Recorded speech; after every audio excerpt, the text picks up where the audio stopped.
రాష్ట్ర పాలనకు కేంద్ర బిందువైన సెక్రటేరియట్లో తెలంగాణ తల్లి విగ్రహం ఉండడం దొరలకు ఇష్టం లేదా అని కేటీఆర్ను ట్విట్టర్లో తెలంగాణ కాంగ్రెస్ ప్రశ్నించింది.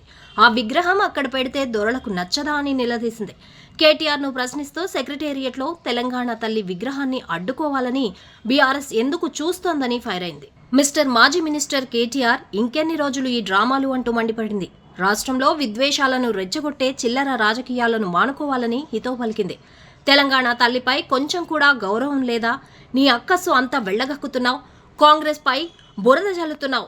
అధికారం పోయాక మీకు తెలంగాణ తల్లి గుర్తొచ్చిందా? అధికారంలో ఉన్న 10 ఏళ్లు ఏం చేశారు?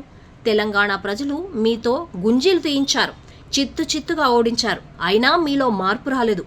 పార్లమెంటు ఎన్నికల్లో గోడ కుర్చీ వేయించారు. ఇంకా ఇలాగే కొనసాగితే తలకిందులుగా వేలాడదీస్తారు అని కేటీఆర్ను తెలంగాణ పీసీసీ హెచ్చరించింది.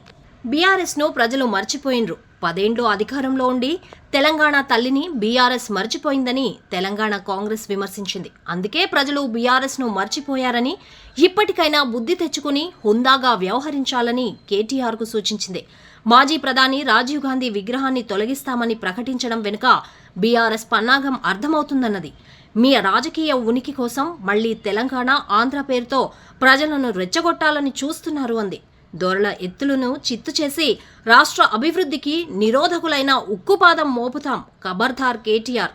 యువతను రెచ్చగొట్టి మీ ఫామ్ హౌస్లో తయారు చేసిన విషపు చుక్కలను వారి మెదళ్లలో ఎక్కించడానికి జరిగే కుట్రలను అడ్డుకుంటామని తెలంగాణ పీసీసీ వార్నింగ్ ఇచ్చింది.